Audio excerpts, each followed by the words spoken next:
Just move this with this.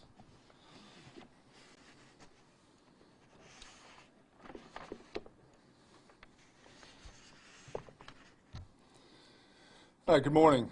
As you know, on January 18th, this community was rocked by an unthinkable crime, the violent, forcible abduction of Dimitri and Shekeria Cash from their home on English Road. They were taken from their beds in their pajamas and driven to Montgomery, Alabama.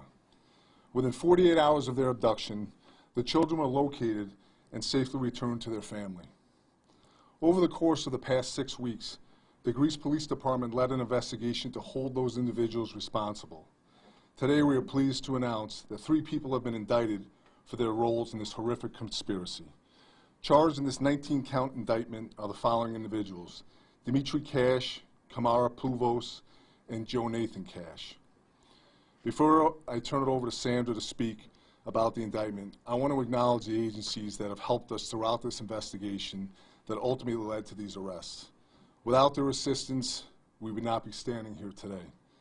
First, the U.S. Marshals Fugitive Task Force, the New York State Troop E Major Crimes Unit, the FBI Buffalo and Montgomery field offices, the Montgomery, Alabama Police Department, John Clark and the Monroe County Crime Lab, the Monroe County Crime Analysis Center, the U.S. Secret Service, the Monroe County Sheriff's Office, and the National Center for Missing and Exploited Children. Before I turn it over to Sandra, I'd also specifically like to acknowledge Sarah Van Stridonk and Pat Gallagher from the DA's office, who have guided us every step of the way and presented the evidence to the grand jury. And with that, Sandra. Thank you.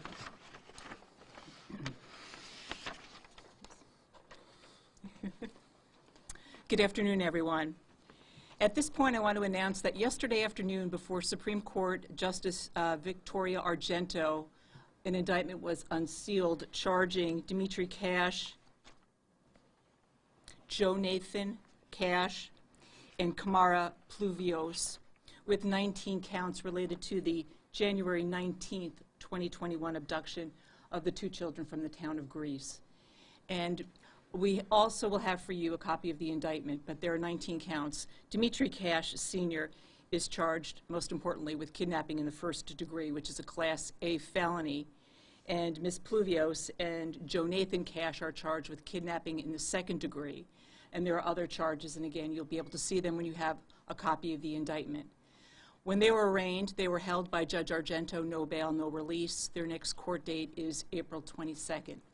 And of course, at this time, I can't comment much on what is on the nature of the investigation, but I can comment on what is contained in the indictment.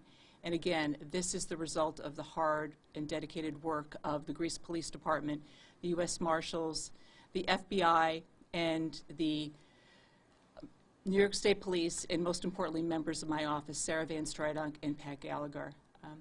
It's really amazing if you think about these 2 children being abducted from Greece, and they were located safely and brought back to this location and to their foster families within 48 hours. And again, it's truly amazing.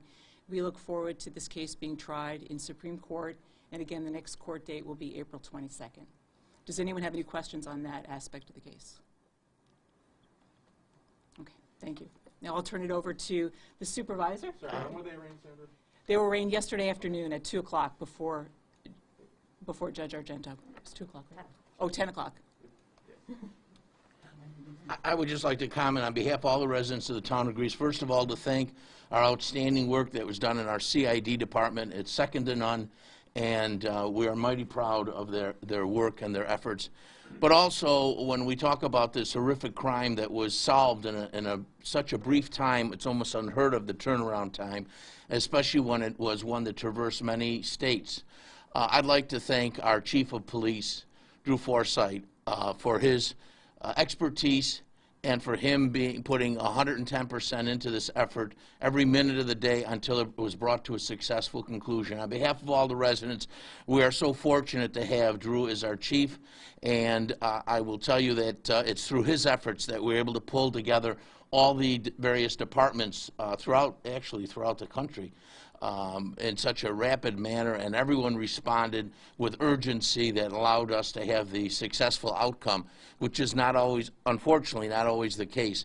But to be able to turn this around in such a short time, I'd like to again thank our Chief of Police for his outstanding work, the entire department, all the men and women that were involved, led by Chief Drew Forsythe. I can try and answer some questions that you may have. Chief, when and where Joe Nathan was found and arrested? He was ultimately arrested last week. We had an investigation that was ongoing that culminated with his being taken into custody last week. He's been in custody of the Montgomery County Jail since. Role in all of this. Was he there that night? And I guess does it really matter if he was there to be able to charge him with kidnapping? Maybe Sam can do the rest of that. Yeah, I can speak to my belief, not specific to the indictment, but Dimitri was the one that organized this thing, and Joe Nathan and Kamara were the ones that executed it at that residence. They're the ones that went into the house and took those children.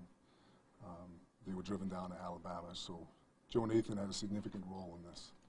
Can I just ask to follow that up?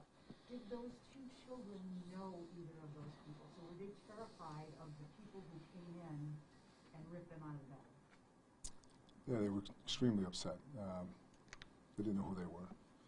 They were in their pajamas, sleeping. They were put to bed, and to be ripped out of their bed, thrown in a van. God knows where. They thought they were going to be going, and be driven, and down to Alabama, and ultimately, through the efforts of so many people, to be able to find them in that short of time, to bring them back to their parents, their family. So yeah, it's funny. I talked to the father. I talked to him this morning, and the kids are adjusting as well as can be expected. The family's certainly still dealing with a lot of issues with regards to it, and they're traumatized for it. They're thankful for the efforts that, from the police department and all the agencies to bring them home. But yeah. What's Joe Nathan's relation to Dimitri Sr.? Cousins. And you said that you were saying Joe Nathan wasn't known by the children before the abduction? We don't believe so. And he's also been in custody of the Montgomery County Jail, according to the jail sentence, since February 22nd. So why has he been in custody for over a week? I can't answer that. When this was a sealed indictment. So the procedure is once there's a sealed indictment, a judge can issue an arrest warrant. And when the rising occurred and the arrest warrant was signed, Joe Nathan was taken into custody. The arraignment didn't occur until yesterday, so he was in custody waiting for arraignment. And then to address what Jane Flash asked, there's also a conspiracy to commit kidnapping charged against all three defendants with overt acts, so that will articulate what our case is essentially against Mr. Cash Sr. So could you explain that a little more? Even if he wasn't there, he can be charged. Why is that? I'm not going to get into the facts, but he can be charged with obviously the planning of the kidnapping. He didn't necessarily have to be there. And again, there's also a conspiracy to commit the kidnapping charge contained within the indictment. Where are the children right now? And if you can comment on how they're doing? Yeah, they're home.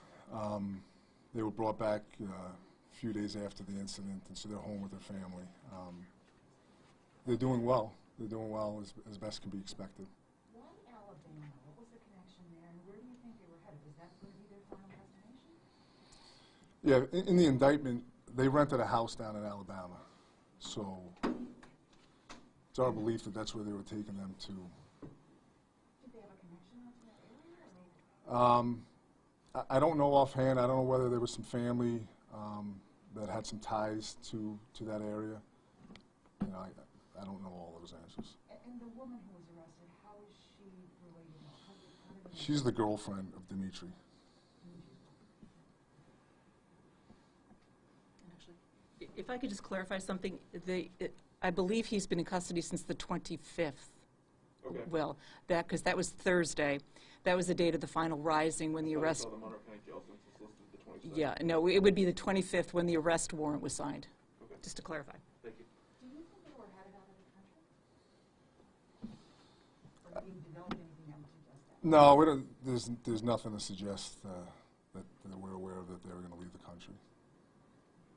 Also, the group Sovereign Citizens, does that have anything to do with any of this? No, I mean, early on in the investigation, the first 48 hours, There was a number of different angles that we were looking at to try and figure out where the kids were or what the involvement was, but no, as it turned out that, you know, as the indictment, we believe these are the 3 individuals responsible. So the initial description of the 2 suspects who entered the home was given as 2 African-American males. Was that at all misleading, or like how were you able to determine that it was Miss Pluvios who was one of the people who was inside the home? The investigation led us that from the evidence at the scene led us to locate Kamara. You know, they gave a description, and you know, certainly somebody's description at the scene of an incident when you're traumatized is, you know, is the best that they provided. So we worked off of that and ultimately led to where we did. Chief Forsythe, are you looking at any other individuals in this case, or the 3 that you have now are the main 3? It's still, you know, this is an indictment for charging these 3. There's still much work to be done. The investigation is wide open. We're not trying to close any avenues of this investigation, whether anybody aided or helped them or assisted them. You know, we're looking at all of that, and we'll continue to do so. This is, if that develops down the line, then you know, we'll announce that. Walk us back to how you were able to find them in Alabama. Was the Amber Alert key in all of that, or was it something else? Yeah, that had a significant role. Once we put that out, information that we received from citizens helped locate them. You know, the indictment, you'll see that there was a car rented that ultimately, you know, we located down there. So there was a number of things in the first 48 hours that we ran down a number of leads that ultimately, evidence that was left at the scene that was processed, you know, led us in the direction that we ultimately were able to find them. And I can't underscore it enough that these federal agencies, and I said it, you know, I've said it so many times before, the assistance that they provided from the U.S. Marshals, the FBI, I mean, we're talking about 6 weeks of them detailing members of their agencies to the Greece Police Department, working around the clock. Chris Bitton is our lieutenant in charge of CID, and Casey Vogel oversees the patrol and the CID. And when I tell you every day for the last 6 weeks, we had members from those agencies in our office on a daily basis, that's what led to this arrest. It wasn't as great of a job, and I want to stand up here and say how awesome we are, because you know what, we are awesome. But those agencies, critical roles, and you know, we joke around in the office, and sometimes when you get into a serious case like this, where there's a lot on the line, that you sit there and you know, we're all alpha dogs in one way or another, and we sat around that room and just, you know, we threw out ideas, thoughts. You know, there was not one time over the last 6 weeks, and I spoke to all those agency heads yesterday where, you know, invited them here, but, you know, and we talked about how we just worked together. And the ultimate goal when we stood up here that first morning, that first night, was that we need to find these kids. And then when we announced within 48 hours that we did that, it was, you know, you should have seen the room when they were located. Well, Chief, echoing what you're saying right now, you had 2 major incidents with days apart from each other, and both were solved, pretty much. I mean, that speaks a lot. It does. It speaks to the quality of this police department. It speaks to the members that are here. It speaks to this law enforcement community. You know, it's not every day that, you know, lately in the last several months, we're getting beat up pretty good. And those 2 cases highlight the professionalism, the dedication, the commitment that the members of the Greece Police and all these other agencies, that, you know, we just came together. And so to be able to solve those, both of them were difficult cases, out-of-state arrests, out-of-state involvement with agencies, and sometimes those can go sideways. And in both of these cases, fortunately, we all worked together and we were able to solve, you know. Talking about the 48 hours, besides that being just an amazing figure, just from your expertise, time matters. As the more time goes on, I mean, how does that usually work with an investigation with a kidnapping like this? Well, you know, a kidnapping like this, where early on we had some ideas of people, some involvements, but it's critical. You know, the longer it goes, you're trying to find out whether, kids need medicines, what, if they're sick, if they're injured. It was a violent struggle at that house, so we don't know for certain, we didn't know for certain if they were injured in this. And so I think that as the time goes by, it becomes that much more critical. And, listen, as we've seen across the country, the longer these things go, when you're not finding people, it's not good. And so to be able to do that quickly is really a tribute to everybody involved. So Mr. Cash had made some claims against the foster family regarding alleged neglect and all of that. Obviously, I would assume that since the kids are back with the foster family, that's not the case, but was that investigated and is there anything, I guess? Yeah, honestly, Seth, I'm not familiar with his previous allegations against them. I know that family. We've been in contact with them from the beginning, and there's nothing to indicate to any of us that that was the case. Because that is getting a lot of traction on social media, and he's getting a lot of sympathy on those lines. And I guess we'd like to let people know what the real situation is if that information is available. Yeah, I'll say this. If that's the case, you conspire to kidnap your children in the manner that went down. If that's who you want to believe, and that's who you want to believe, but it's not our belief. How's the foster mother doing since she was the one that was down with those two kids? How is she holding up? It's difficult, to go through something like that, but, she's holding up well.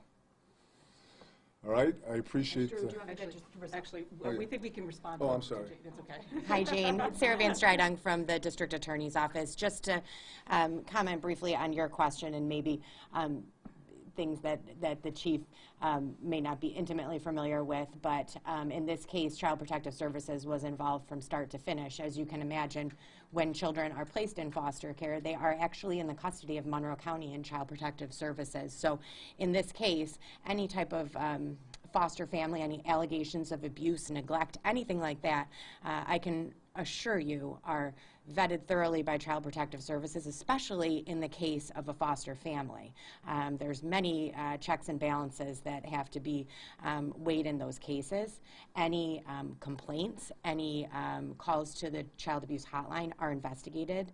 I can say they're investigated thoroughly, and this certainly wouldn't be a situation where this family would be allowed to not only foster 7 children from different families who suffer from different levels of trauma in their past, but not only that, but also be able to adopt them.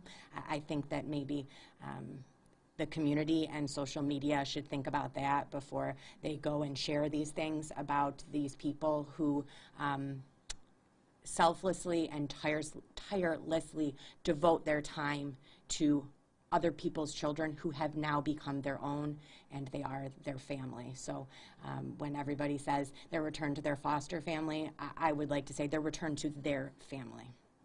And can you comment about Dimitri Cash losing custody of those children and 2 others? I'm not going to comment on that. That is part of the investigation here, and that may come out as the case goes on. And were the 2 older children in that foster family as well? These 2 older children? Who's two? I'm sorry. Dimitri Cash's 2 older children. He doesn't. As far as I know, those are his only children, the ones that were kidnapped. All right, thanks. Appreciate it.